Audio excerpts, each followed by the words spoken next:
Hey readers, welcome to the Currently Reading podcast. We are bookish best friends who spend time every week talking about the books that we've read recently, and as you know, we won't shy away from having strong opinions, so get ready. We are light on the chit-chat, heavy on the book talk, and our conversations will always be spoiler-free. Today we'll discuss our current reads, a readerly deep dive, and a little something bookish before we go. I'm Meredith Monday Schwartz. I'm both a mom and a Mimi, and full-time CEO living in Austin, Texas. And my latest book, Hangover, has wrecked me in the best possible way. It's a blessing and a curse, Meredith. I am Kaytee Cobb, a homeschooling mom of four living in Arizona. And at this rate, I'm really starting to believe in remarkable screen adaptations. This is episode number 41 of season 8, and we are so glad you're here. Oh, Kaytee, there are a lot that seem to be getting it right. And what a good thing. Yes, right? Because we had that expectation for so long that it could never live up to the story we had written in our head and the things that we were seeing in our head. And I don't know. I know it's getting good better out there. It's getting better. All right, well, we're going to talk more about that. But first, let me let you know that our deep dive today is going to be a slightly on the early side mid-year reading reckoning. We want to just take a pulse on 2026 thus far before we get too far into the summer. But before we do that, we are going to talk about our bookish moments of the week. Kaytee, what are you bringing this week? Oh, Meredith, of course, you already know that last Friday, Remarkably Bright Creatures debuted on Netflix. And the number of DMs I got about this adaptation in the months leading up to May 8th, on release day, especially after I posted about it. Did you love it? Is it perfect? I want all the thoughts. The limit does not exist. My DMs were fully filled with Sally Field, Lewis Pullman, and Marcellus the Octopus. I watched it the same evening that it released, and which I'm a little behind the times usually, and I'm fine with that. I marked this on my calendar so I would have time set aside on May 8th to watch it. I was so happy with it. I was happy with the way every single moment played out on screen. My book-loving heart, all of our book-loving hearts really want that perfect match. But that hour and 40-minute tight runtime was just enough to give us that full picture of the characters, leave out some of the moments that made me really hate a certain character when I read the book, and allow us to enjoy the visual elements of this story. It came to life beautifully, in my opinion, because Shelby Van Pelt, the author, was also an executive producer. So she helped to make sure that Netflix stayed true to her vision. I was fully pleased all the way around. All the DMs I've gotten since then, I'm like, well, you'll have to wait to hear my thoughts. But y'all, I loved it. I loved it so much. And I may have just had a weepy weekend in general, because I also had a book destroy me for the first time in a long time where I sobbed. But this one was right on the heels of that. And I was already primed for tears. And they did not abate for quite some time. It was cathartic and beautiful and lovely. And now I'm newly obsessed again with Sally Field. I love her so much. Yeah, she's wonderful. She's just so great. She's about to be 80 and she just is still amazing. I love her. So had to be bookish moment. Marcellus, of course, and Remarkably Bright Creatures on Netflix. I am so glad that was a complete hit for you. That's kind of your happy place, is that crying, but cathartic crying. I think that's a really good way to describe it, because that's a positive thing for you.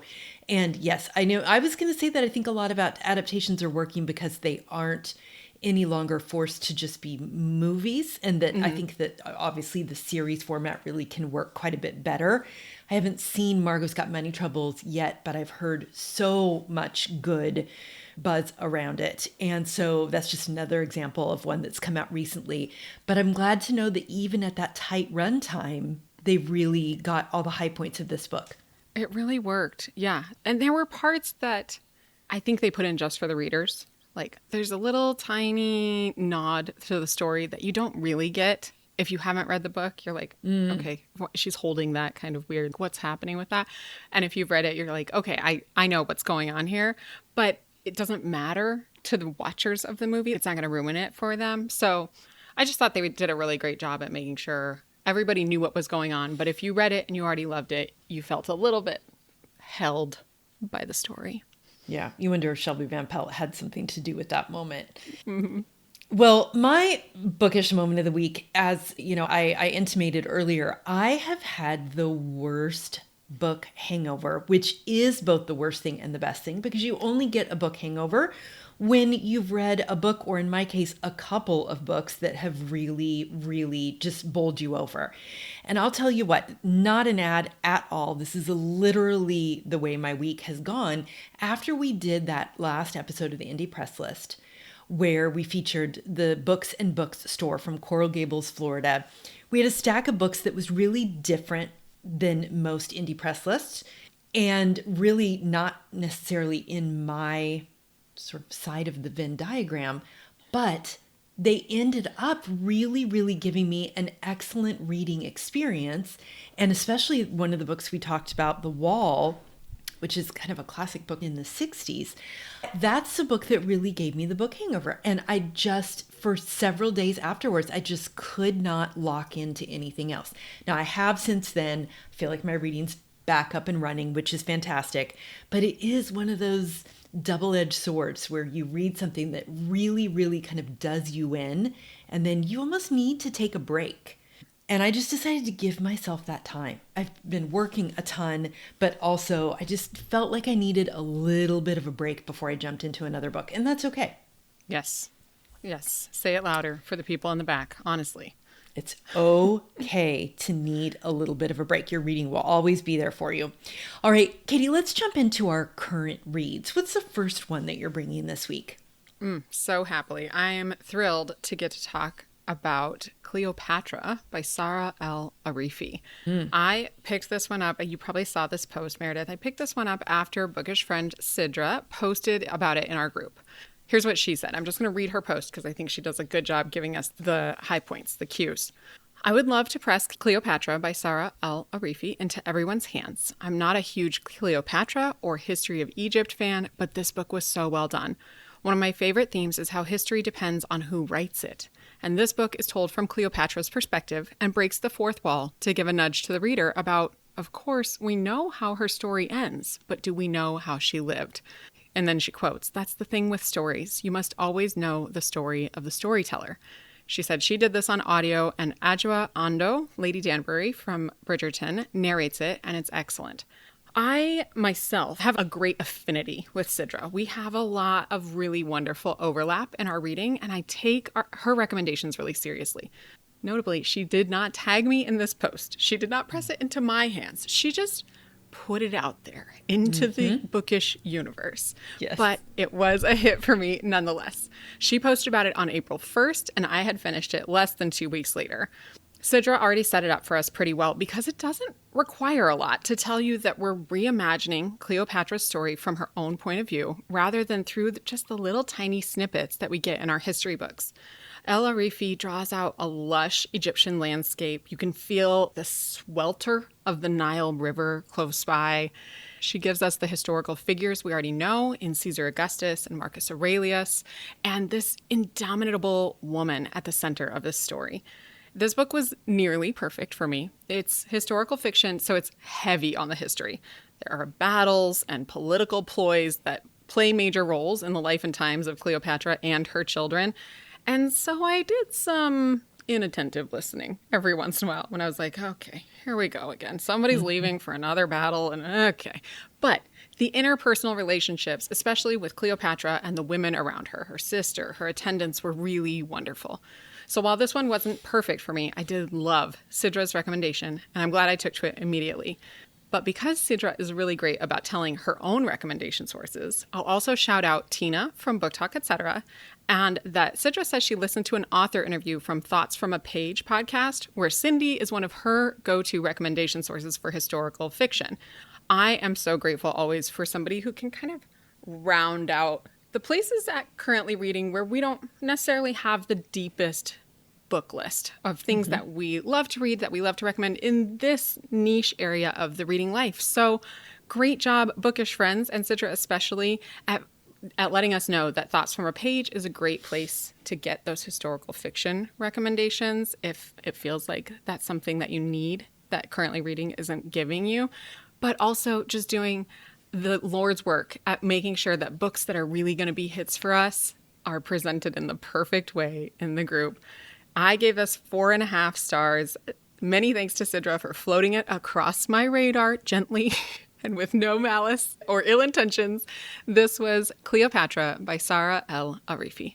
Yeah, I had heard Tina talk about it too on Book Talk, etc. And also I had heard that the narrator was Lady Danbury, and that really interested me to pick that one up on audio. So good. The audio is so good. It's just, it's so good. I love it. All right. Well, my first one is squarely in my wheelhouse. This is The Children on the Hill by Jennifer McMahon. Kaytee, do you have much history with Jennifer McMahon?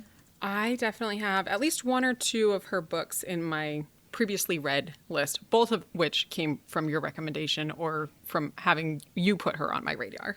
Right. Winter People is one that I often will talk about. Well, this one, The Children on the Hill, is a story as all of, well, I'm not going to say all, but all the ones that I've read from Jennifer McMahon, who I really, really love, they all have two timelines. So one is in 1978 in Vermont, and there we have siblings Vi and Eric who live with their grandmother, Dr. Helen Hildreth. But they have kind of an unusual life because they live on the grounds of a progressive psychiatric treatment center. And their grandmother is the lead doctor, right? Nothing could go wrong in this scenario, right? Everything's fine. Everything's fine. The grandmother's the lead doctor, and she is doing some really groundbreaking work with the mentally ill. Life is already a little bit strange here at what's called the Hillside Inn, but things get significantly stranger when their grandmother brings home a new child to live with them. And her name is Iris. Now, Iris seems feral. She's not talking. She's mute when she gets there, and she has no memory of her past. And so she's not like any other child that poor Eric and Vi have met. And Vi is both unnerved by her, but also fascinated by Iris. And she's determined to make Iris part of their tight-knit world, which includes what they call their secret monster club, where the kids catalog supernatural creatures and they develop strategies to defeat them. Because as Vi will tell you, monsters are everywhere. You just have to know how to spot them. Then our other timeline is in 2019, and podcaster Lizzie Shelley, who is the host of a show called Monsters Among Us, is chasing down reports of missing teenage girls and monster sightings that lead her back to Vermont, and where she knows the story of the Hillside Inn. All right, I read this with my 666 book club, and like I said, I'm a big Jennifer McMahon fan, so the Winter People and then The Drowning Kind, that was one, Kaytee, that you've read too. Both really great kind of gothic horror. All of those are set in Vermont, which is a favorite place of mine. So I was thinking about, where does Children on the Hill land in her catalog for me? This one is good. It's really good, but it doesn't quite reach the heights of the other two for me. And still a strong recommendation because McMahon is better than most at this genre. What she does consistently still really shows up here. That signature dual timeline structure works really well, and nobody, in my opinion, does Vermont quite like she does. There's something about the way that she renders the landscape that makes it feel both really beautiful but also deeply unsettling. So if you've read her before, this will sound really familiar to you. I also really love the way that she writes sisters. This is something I've noticed across all of her work, and I genuinely love to ask her one day if there's a reason that she writes sisters so consistently and so well, because I have to think that there's a story about somewhere along there. Beyond the sibling relationships, McMahon has this gift for getting into her protagonists' heads in a way that makes you feel like you know them really quickly. The pacing is excellent. She ratchets up the tension steadily, and the twists are not spun out on their own. They always make sense. And in this one, I appreciated the villain especially, who's genuinely creepy in all the right ways. I love a complicated, well thought out villain.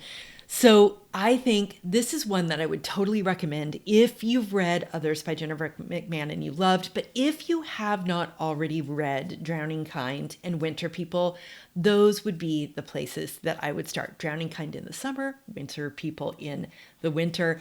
And then if you love those, add this one to your list because it definitely is a good one. This is The Children on the Hill by Jennifer McMahon.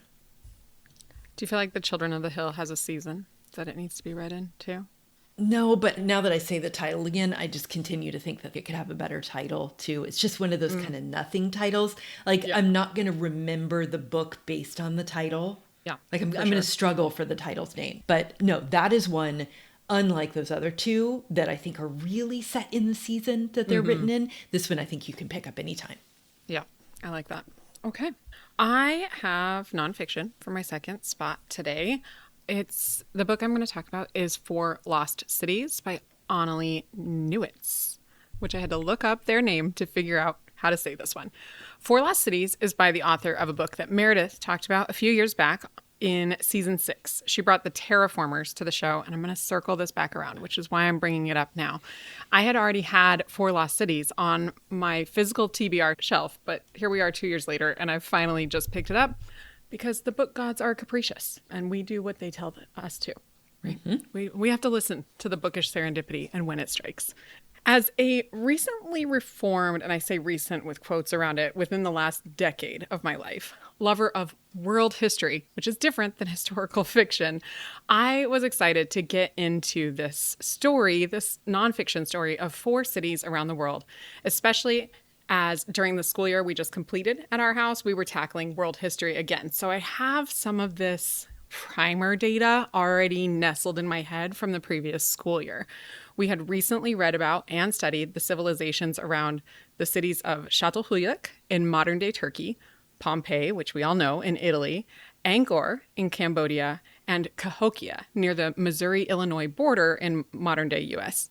I loved diving deep, but not too deep, because each city is only 1/4 of the book, into the architecture, the social structures, and most importantly, the rise and fall of each of these lost cities. We learn so much through not just the archaeological evidence, but there's questions that are left to ponder here, because archaeology can't reveal the relationships, right? We have to puzzle together and piece things together through this evidence. Many of these cities were affected by environmental changes, like Pompeii, the eruption of Vesuvius nearby, that left their inhabitants unable to survive or unable to stay in the places that they had built. Annalee Newitz also takes time to dissect the unseen contributions that women, enslaved people, and immigrants made toward these cities and the ways that each one built and functioned. In 2021, when this book released, it was named a Best Book of the Year by NPR and by Science Friday. And while Annalee Newitz has released quite a few titles overall, I was especially struck by the way that research for this nonfiction book must have informed their writing of The Terraformers in 2023, just 2 years later, as it was their next release. To take knowledge of the actual worlds and actual cities built by ancient civilizations and then turn it into a novel about building worlds, terraforming, is the perfect adaptation of, here's something I got deeply interested in. I wanted to rabbit hole. I decided to write a book about it. And now what else could I do with this? How could I play with it and mess around with it? So I actually now am looking forward even more to reading The Terraformers by Annalee Newitz based on everything I know that they learned and then taught me through this book, which was Four Lost Cities by Annalee Newitz. And of course, I love that this is an author named Annalee. I know, but she don't exist. She doesn't spell it with an O. Is it an A? It's Annalee, but it's pronounced the same as my daughter, which is just so unique to me. I love it. That's wonderful. And they seem like the kind of author that would rabbit hole really well and then come up with something really cohesive around it. I still think about The Terraformers. It's a really interesting book. Yeah. I'm excited to get into it now. All right. Eventually. Second one is nonfiction and also a memoir. I feel like I have read more memoir in the last couple of months than I have read maybe in the last few years put together. This one is one that I'm not going to spend a ton of time on because I feel like it's been a lot of places, but I really loved it. It was Family of Spies by Christine Kuehn. Have you gotten to this one yet, Kaytee? No, but I know of it. But I don't know if I know the setup. So the story is that in 1994, Christine Kuehn, our author here, is a totally normal, like suburban journalist. She lives in Maryland, and she gets a piece of mail from a screenwriter who is researching a World War II story. And the subject of that story is going to be her family. And she's like, I'm sorry, what? What possibly could this have anything to do with my family? So he tells her a little bit about some stuff, and she's like, this is impossible. I would have heard about this. So she goes to her elderly father, Eberhard, and he does not deny it. In fact, he breaks down crying. And just like that, Christine's understanding of her own family history begins to unravel. This story is amazing. It is as interesting, if not more, than any work of fiction that I have read this year. It is so page-turning. So what follows is a 30-year investigation that she does, because she's a journalist, into a secret that her family buried for decades, one that traces back to Nazi Germany, winds through pre-war Hawaii, and connects to one of the most devastating moments of American history. I am telling you, my jaw was on the floor. You guys know, not a memoir person, definitely not a World War II memoir person. So I started hearing buzz about this, wasn't interested at all. But again, and this happens to me a lot, you guys, what changed things was when Saara from Sarah's Bookshelves Live did an interview with Christine Kuehn. I'm telling you, I also don't like author interviews, but Saara chooses interesting ones and does them really well, and it shifted something in me. It wasn't enough for me to buy it, but I did commit to getting it from the library. When it came in, I was like, I'm going to give it 10 minutes to see if it just bores me senseless. I was completely in. I kept talking about what I was reading, and Johnny kept saying, wait, is this fiction or nonfiction? And that's what I was asking myself the entire way through. Christine Kuehn writes this story in a way that feels cinematic and propulsive more than most novels do. And the way that she writes, her actual sentence level prose just goes down really easy. You know that feeling when you're reading something and the prose is technically fine, but there's some invisible friction that slows you down? There was none of that here. There was the opposite of that here. I was seeing everything in my mind's eye. I was feeling what she was feeling as she pieced together the truth about her family. And that's really what is, I read this a couple of months ago, but that's what stuck with me, is that I felt like it was happening to me. Like there was something about the way she writes, or maybe just that we're kind of similar people. Man, I really, really was in it with her. The narrative structure is a big part of why I think it works really well. Christine Kuehn moves fluidly between her own present day investigation and the story of what her family actually did during the war. And that back and forth not only is not disorienting, it's propulsive. And it creates this mounting dread as the picture gets clearer and clearer, and you're experiencing her very real shock in real time alongside her. That's a craft move, and it landed for me immensely. I'll also say this. I learned a lot about World War II that I did not know before, and I'm really glad I did. Like, I genuinely didn't know about the specifics of the espionage networks operating in Hawaii before Pearl Harbor. And it's the kind of history that, at least for me, has reframed a lot of what I understood about that particular event. So if you love historical stories, you will definitely love this. I would also push this toward readers who think that they don't like nonfiction or memoir, because this book could be one that changes your mind or pushes you a little bit out of your comfort zone, but into an area that you're going to be really glad that you traveled. This one is absolutely stunning. This is Family of Spies by Christine Kuehn. I highly recommend this. It sounds amazing. It sounds amazing. So good. I could not believe it. I could not believe it. Yeah, I'm gonna need this one. It's really good. And I do think that it would probably be really good on audio. Okay, good. Well, I will be looking for that. My third is fiction, but the title is The True Story of Raja the Gullible and His Mother by Rabih Alameddine. Okay. It's a 5-star book alert for me. Absolutely blew me away and surprised me and exceeded my expectations. So I'm very glad that Katie and I decided to pick it up. Here's the setup. Raja and his mother live in his tiny apartment in Beirut, Lebanon. And when I say tiny, I mean it's small enough that they have to squeeze by the dining room table in order to get to the kitchen. There's actually no room for them. Raja has been a high school philosophy teacher for many years, beloved by the neighborhood and by generation after generation of students, even though he's curmudgeonly and a little bit cranky, but he's like, everybody can think of one teacher like this, right? Where they're like, and then everybody loved him anyway. He's also known as the neighborhood gay man, often the butt of jokes or on the receiving ends of stereotypes. But this story is not just about 63-year-old Raja. It's about his mother and their relationship. She is boundaryless, fierce, strong in her convictions, and willing to step out of society's expectations of her in order to protect her children, especially Raja. So when Raja is invited to a writing residency in the US, and he's like, I just need a break. Mom, you're a lot. I love you so much, but like we are so physically close together. I think this might be good. A little peace, a little solitude. It leads to him recounting his life and some really pivotal events, and especially the ways that they play in relationship to this overbearing and loving mother.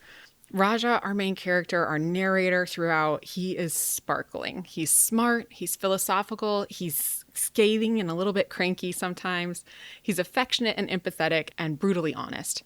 I loved getting to learn about his life, which is fiction, even though this is the true story, right? Through his very specific narrative voice. This is a voicey book. We read this one on paper, so I'm not talking about the audiobook narrator. I'm talking about the voice of Raja. And it blew both of us away.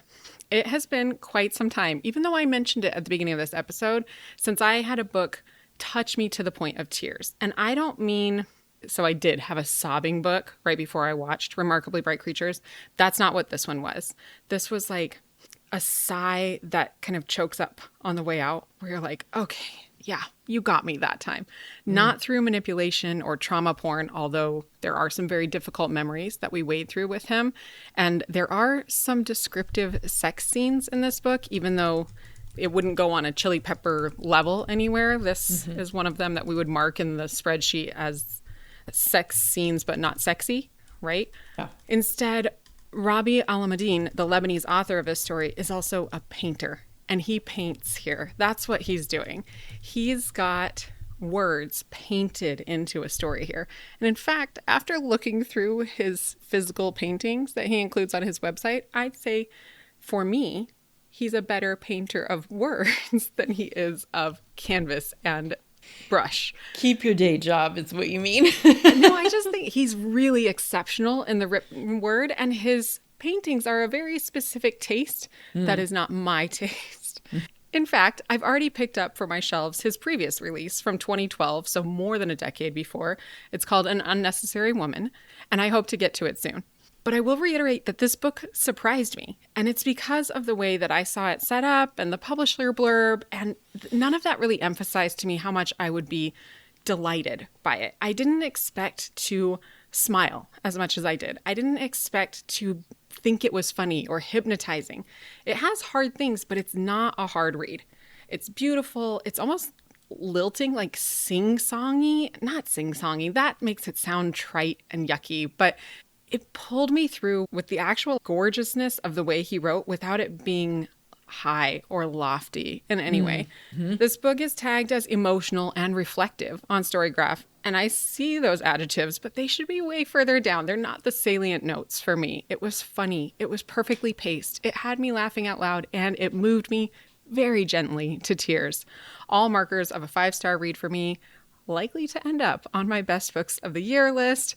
This is The True Story of Raja the Gullible and His Mother by Rabih. Boy, speaking of a book with a great title, right? Like a title with Never a point gonna of view. Yeah. You are not going to forget it. It draws you in because it's just different enough. That's a title. I actually think that cover's really pretty too. It really is. It's so gorgeous. The chipped teacup. Y'all go look at the cover on that one. It's so pretty. Yeah, I've heard great things. And, you know, a voicey narrator is always something that's going to pull me in.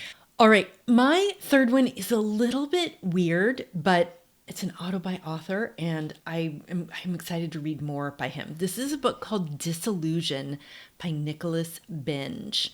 So here's the setup. Our lead character is Maggie Webb, who has spent the last decade watching her husband, Stanley, her elderly husband, disappear piece by piece as dementia takes hold. It's a slow, slow progression, and it's left Maggie lonelier than she's ever been. And then a mysterious stranger named Hassan shows up at her door, literally, with a revelation that changes everything. He says Stanley isn't losing his memories. Someone is actively removing them to keep a long-buried secret from surfacing. Hassan has the technology to send Maggie into Stanley's mind, diving deep into his memories to find what's been hidden. What she discovers there is a past that she's never known about.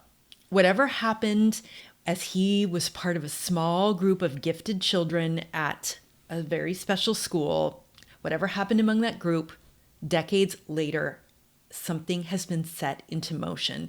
And now, with pieces of Stanley's past vanishing faster by the day, Maggie's in a race to uncover the truth before there is nothing left to find. All right, Nicholas Binge, absolute auto buy. I loved his first book, Ascension. I really, really, really loved Ascension. And I liked Dissolution very much too.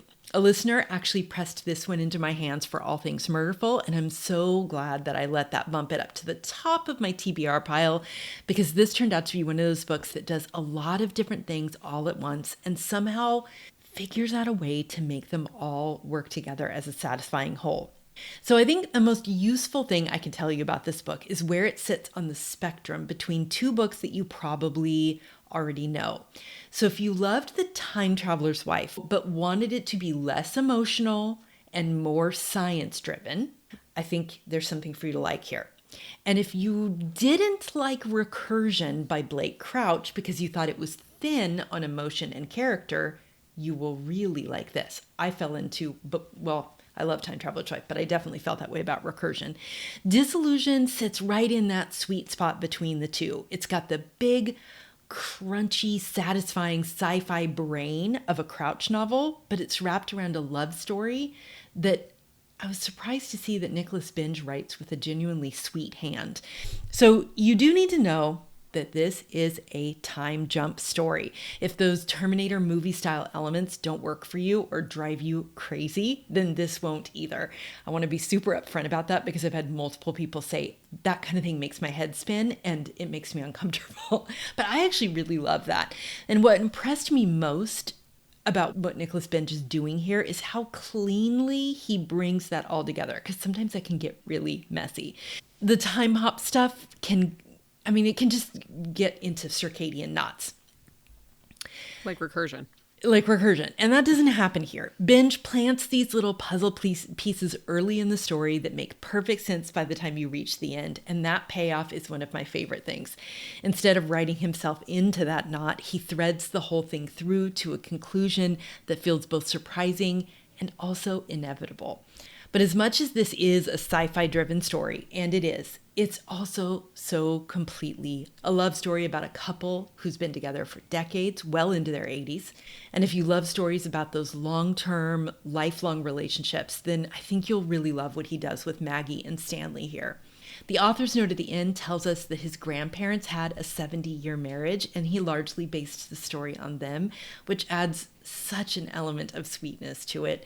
You can feel that real-life tenderness running underneath everything in the story, and it gives the book a warmth that a lot of sci-fi thrillers just don't have.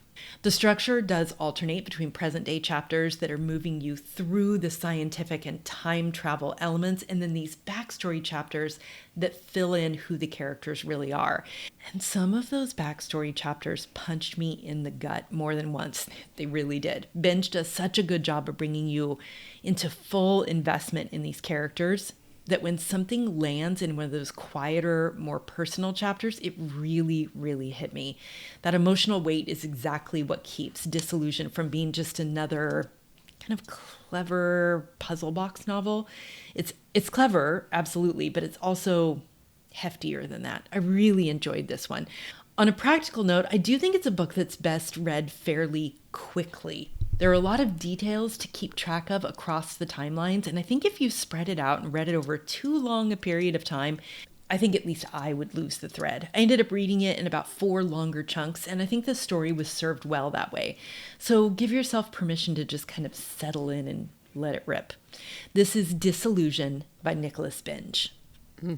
Sounds like another great one, Meredith. I love time travel stories. It's a big win for me usually. And yes, I've had ones that disappointed and ones that got too knotted up and ones that I didn't love, but mostly that tends to work really well for me in my reading. So this one I didn't have any the idea of diving in this way. Yeah, I didn't have any trouble orienting myself through the timeline, and yet he doesn't, like, sometimes people are trying so hard to do that you feel them trying to do that, and it's kind of like, ugh, this is very seamless. Good.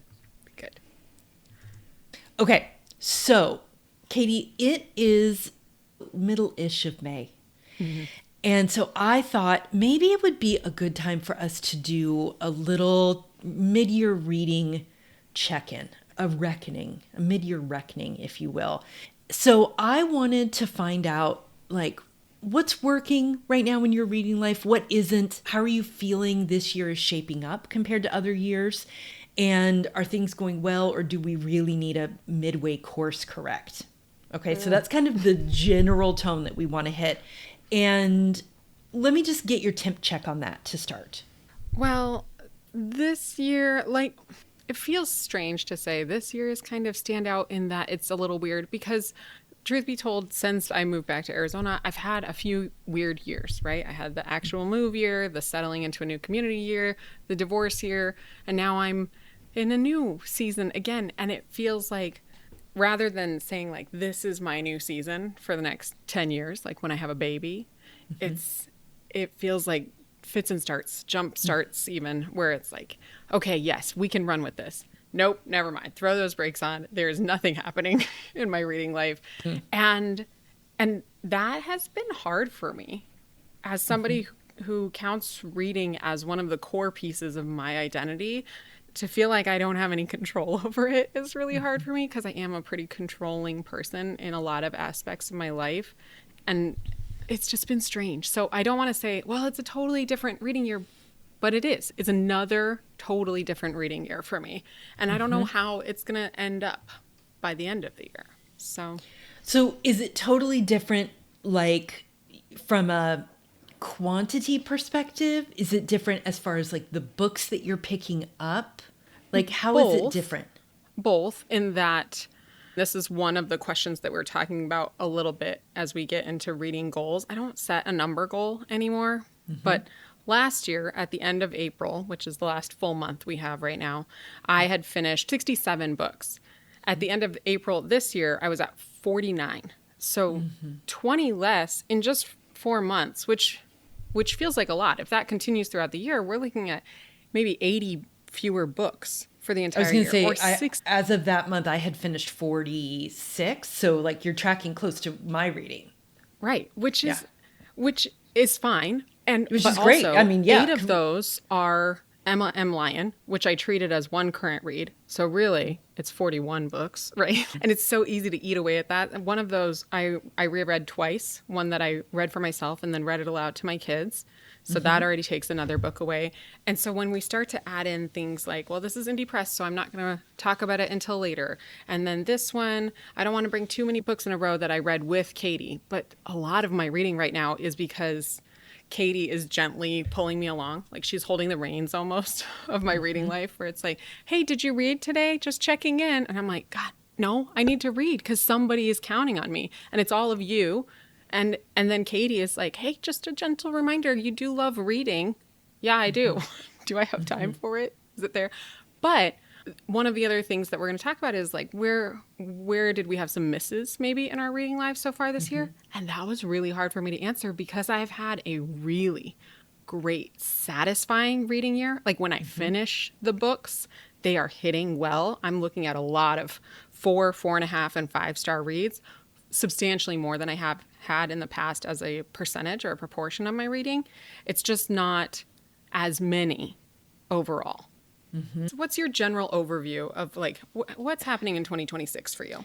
Yeah, I feel like my reading life this year is it's feeling better than last year. I feel like it's easier. It feels more like there's a lot of books I really want to read as opposed to me going like, like especially front list. I'm feeling really pulled to a lot of front list, which can be both good and bad.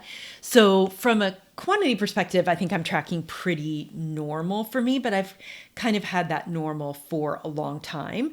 But I have had some real standouts. So I think 2025 was very much a meh reading year for me. And so 2026 is feeling better.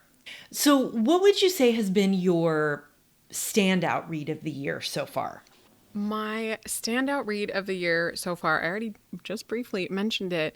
It's The Unselected Journals of Emma M. Lyon by Beth Brower. I picked up the first one because we were going to talk about it on Love and Chili Peppers as this very gentle romance to give a little variety to some of the things we talk about over there. And I did not expect it to be a story about quotidian, right? It's day-to-day life of Emma M. Lyon kind of finding her feet in a new season of her life, which is maybe why it was so perfect for me. But all 8 books in less than 2 weeks, I could not stop. As soon as I finished one, I could not wait to get into the next one, even though there's one book that it's like, oh, this is a little bit of a cliffhanger and I really need to know what happens next. And otherwise it's like, and then I woke up the next day. There's nothing else happening. It was just an enjoyable place to be. Yeah. Like it wasn't about what was going to happen next. It was like, I'm just really loving being here right now. Right. I just wanted to live in that world. And it was a comfort to me when I needed comfort. And it was Emma kind of looking at novelty in the way that I wanted to look at the novelty of my life and seeking joy in places that felt a little bit either day-to-day or challenging in one way or another. And she was like, but this is it. This is the life I was given and I'm just going to live it. And I needed that. I needed that reminder for me. So it just, I loved it so much. And I can't wait for the next one, even though there's not a cliffhanger. Like, I don't need the next one, but I want it. Yeah. I'm excited. You want to be back in that place. Right. I want to live there again. Yeah. What about you? My standout of the year so far is The Once and Future Queen by Paula Lafferty. And for me, I chose that not necessarily because it's going to be my number one book of the year, but because it was that reading experience that I'm always chasing. That kind of fairy tale, like there's a love story, but it's not a romance. There's a badass lead female character. There's a lot of supporting characters that you really love. In this one, there happens to be a time travel element. All things that I really enjoyed, and they felt familiar, but also fresh. Like it felt like a book where I was like, I know right now that I'm going to wish I could go back and read this again for the first time. So I loved the experience of reading that one. That was just and then lots of people read it after I read it around the same time, and they all really enjoyed it too. And that always makes me really happy. Yes. All right. What's been your biggest letdown of the year so far? Do you have one of those? I do, unfortunately, and I know exactly how it happened. So The Irresistible Urge to Fall for Your Enemy is by Bridget Knightley. And the flip side, the good side, is that there was only one book I could pick for this spot, right? The biggest letdown, the biggest disappointment. The reason it let me down is because for those of you who've been around for a while, you'll remember how much I adored, and it ended up on my best books of the year list, Draco Malfoy and the Mortifying Ordeal of Being in Love, which is fan fiction, self-published on Archive of Our Own. It's gigantic. It's like 90,000 words. It took me forever to read it. It destroyed me. I loved it. This is the traditionally published version of that book. I was looking forward to that same sweeping story, the same feels. And it turns out that when you take all the IP out of it to make it her own story, it was not good. It fell really flat. And this is a duology because the self-published one is 100,000 words or 90,000 words or some god-awful amount of pages if you put them into a book. And so they're turning it into 2 novels, which is fine. But I was like, this is convoluted world building. These characters are not that interesting. And so it feels like she didn't have enough chops to come up with her own meat to sink into without relying on this previously published IP.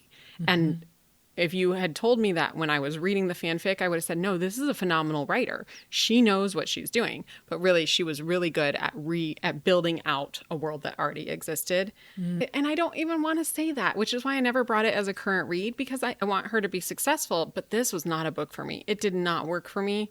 And I was so bummed. Letdown is the perfect word. I was so bummed. I was like, I wanted to love you and I don't. I know. That is, and that's one of the worst feelings to have. Mine is not dissimilar. I'm bringing The Caretaker by Marcus Cleaver.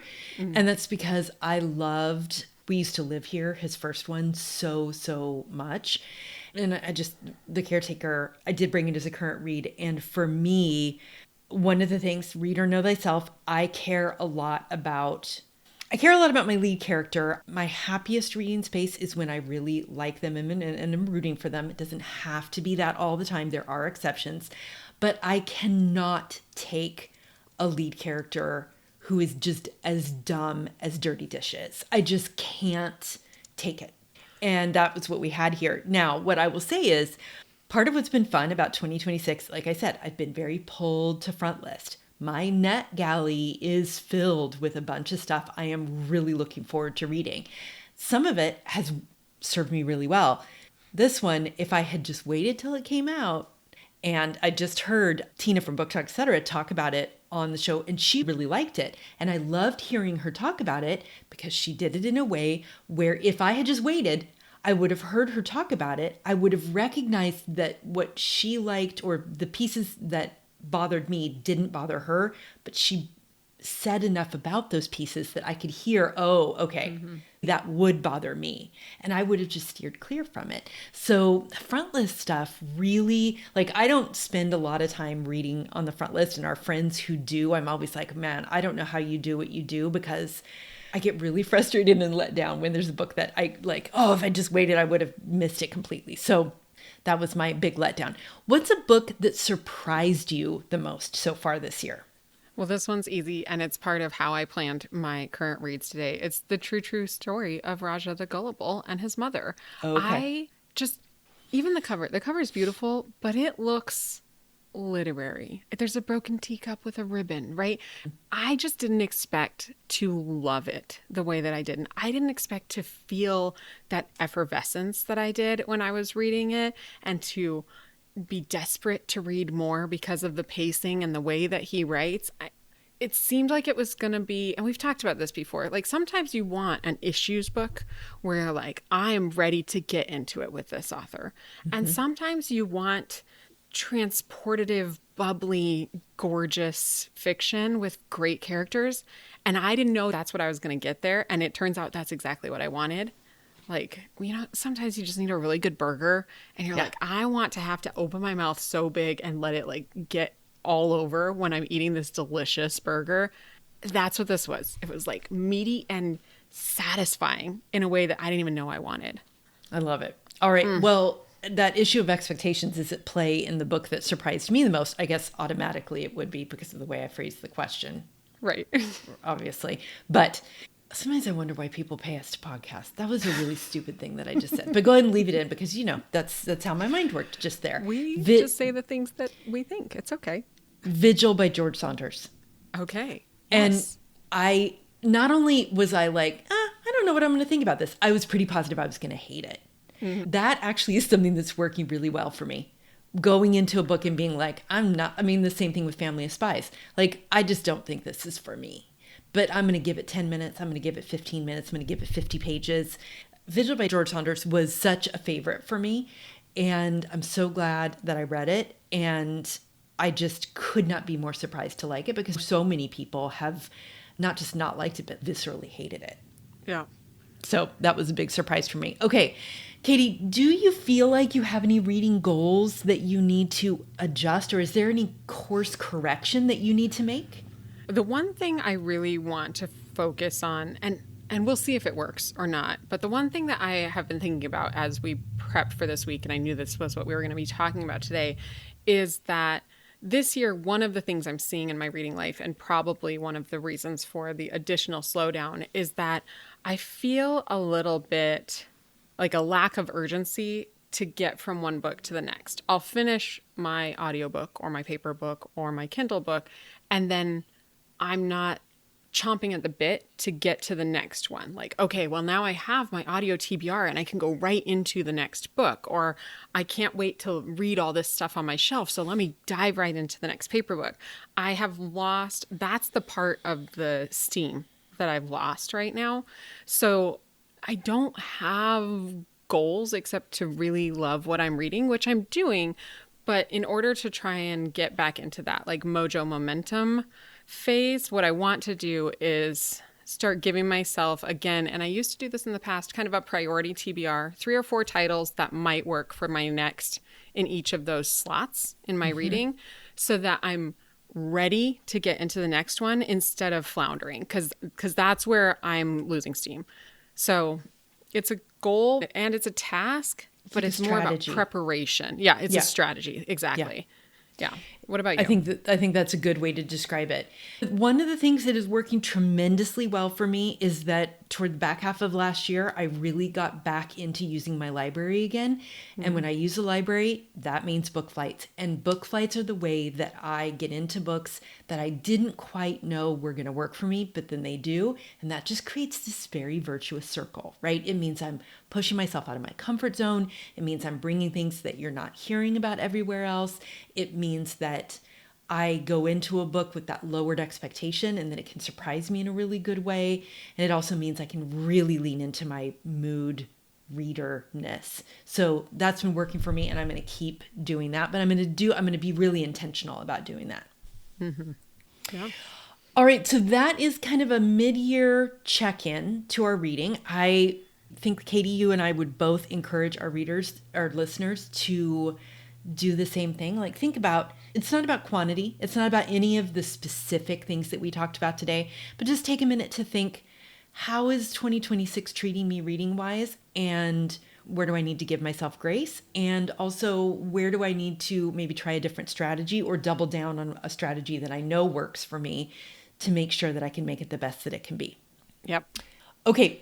Before we go, Kaytee, I am going to bring our Bookish Friend of the Week. This was my favorite one this week. And the group was really, really active this week, right? Yes. Which is always, there's almost 3,000 members. This is our Facebook group where if you join us as a Patreon subscriber for $5 a month, probably the biggest single value add you get, in addition to all the content or whatever, is that you get to be in this group. So in this group, we had a friend who mentioned that she wanted to come to the group with something a little bit vulnerable. She mentioned that she had just moved to a new city, she had started a new job, and she was finding it difficult to make friends. And she was being vulnerable because she was able to say straight out, I am feeling lonely. And she came to the group asking for a book recommendation that might match the kind of emotional mood that she's been in. What she got back was over 50, in some case, multi-paragraph messages. 50 Bookish friends reached out saying, we are your friends. Like, it's okay if you don't have friends in your new job yet, because we are all here. Yeah. Like, first and foremost, you are in your group. Secondly, here are things that you can do. You go where the readers are. Here are some books that you might want to read. Where do you live? There's probably Bookish friends nearby who'd want to meet up with you like today. So many people jumping in and rallying around her and making her feel less lonely. And that filled my cold, dead heart so completely. Readers are really the best. They're absolutely the best. So that was an example. And there's, hundreds of other examples of why the group had so many great messages in the last week, but that one was really great. We also had a rousing discussion from the other end. Our indie press list, which I started the show talking about that Books and More indie press list that we did. That was a little bit of drama in the group, you guys. But when I say drama, hear me say, there were a couple of posts that were rousing discussion with people coming at that episode from a couple different points of view. Nobody got nasty. Not a single reported comment. No. Not a single reported comment. You and I were watching the comments, but never, ever even thought we were going to have to step in because we know this group, right? Yes. Everyone was kind. Everyone was assuming good intentions on the part of everybody else. Everyone had their own opinion. Like, it's not like everyone agreed, but the discussion was always respectful and caring and kind, but also people didn't mind getting in and mixing it up. And that to me is what makes a really good group. I've now turned this into an ad for our Patreon, which is not what my intention was. But like, I love the sweetness of the message that I just talked about. I think it's really important, but also a family, a good group of friends also can, right? You can also like get in there and mix it up too, knowing that you're going to be okay. Yes. And so it's a safe spot to have a tender side, and it's a safe spot to explore a big opinion without thinking, well, now everybody's going to hate me. They're going to kick me out of here. That doesn't happen. I love it. I was so good. Just like so grateful for the people in our group this week. And it's such a big group. It's just really shocking that it has stayed with so much good spirit. All right. What about you? What do you want to add before we go? All right. I wasn't sure where I should put this in the menu. It's a little bit TBR. It's a little currently curious about, but really I'm just excited to talk about the fact that David Sedaris has a new book coming out, and it's essays instead of diaries. And I'm just thrilled. I'm so excited to get my hands on it. I did not even know this. Exactly. So I went to see him speak live last weekend after we recorded, and I was like, I wonder why he's even coming. He doesn't even have anything going on. And he said, y'all, of course I do. Of course I have something going on. I always have something going on. His book, The Land and Its People, classic David Sedaris essays. It is releasing May 26th, which is the day before my birthday. So I am considering it a birthday present to me. Yes. I'm so excited. And of course, he read a couple essays because that's what he does for his readings. He tells stories, he reads diary entries, he reads essays that he's workshopping, or I wrote this in the car on the way here and I want to see how it lands for you guys. They're very interactive. He'll make notes in the margins while he's reading to say, like, to lean into something that really got a big laugh. It's like a writer's workshop when you go see David Sedaris live. And so hearing the essays and then having him say, by the way, some of these are going to be in this book, I was like, thank you, baby Jesus. We have been waiting. What? Yes. And then it was a surprise. I didn't even know. I had no idea. I am hearing this as you tell me. I immediately went, I always get these on audio. So immediate audio pre-order. Mm-hmm. It's got a great cover. It's also recorded live, which is interesting. See, he's always doing new things. Too. He had an opener this time. A guy came and read on stage with him, and he was like, I read this guy's book, and I sometimes ask people to open for me, and sometimes they're terrible readers, and I just have to deal with it for my tour. You guys are going to love him. He was phenomenal. I loved him too. I don't have his name written in my notes, but I'll make sure Megan has it before we hit publish on this one. He also, I'm going to gently mention that he said a certain other person's book comes out on May 26th. That is very high in our government. And his book has been it's been talked about. It's Mr. Vice President, who is also releasing a book that day. And David Sedaris would like to make sure that he is number one on the New York Times bestseller list. So if you feel so inclined to put in a pre-order, now is the time. Interesting. That I am so looking. It does. It feels like a gift. It really does. Automatic. It's one of those things that I will automatically start playing that day on audio, which, for my audio listening is very weird. All right. That is great news and the perfect way for us to sign off, Kaytee. That is it for this week. As a reminder, here's where you can connect with us. You can find me, I'm Meredith, at Meredith Monday Schwartz on Instagram. And you can find me, Kaytee, at Notes on Bookmarks on Instagram. Our show is produced and edited every week by Megan Pudavong-Evans, and you can find her on Instagram at Most of Megan's Reads. Full show notes with the title of every book we mentioned in the episode and timestamps so you can zoom right to where we talked about it can be found in our show notes, which are great, and on our website at currentlyreadingpodcast.com. You can also follow the show at Currently Reading Podcast on Instagram. You can subscribe to our Substack. You can follow us on YouTube, like and subscribe over there. Read our newsletter, or you can email us at hello@currentlyreadingpodcast.com. And if you love everything we've talked about today, about being in our group and getting more content and keeping this show commercial free, the way to do all of that is to join us as a Bookish Friend on Patreon. It's only $5 a month, and I think you'll really love it. If you do love what you hear too, you can rate and review us on Apple Podcasts. That always helps. And you can shout us out on social media. All of those things make a huge difference in our finding our perfect audience. Yes, Bookish Friends are the best friends in the best of times and the worst of times. Thank you for helping us grow and get closer to our goals. Until next week, may your coffee be hot and your book be unputdownable. Happy reading, Kaytee. Happy reading, Meredith.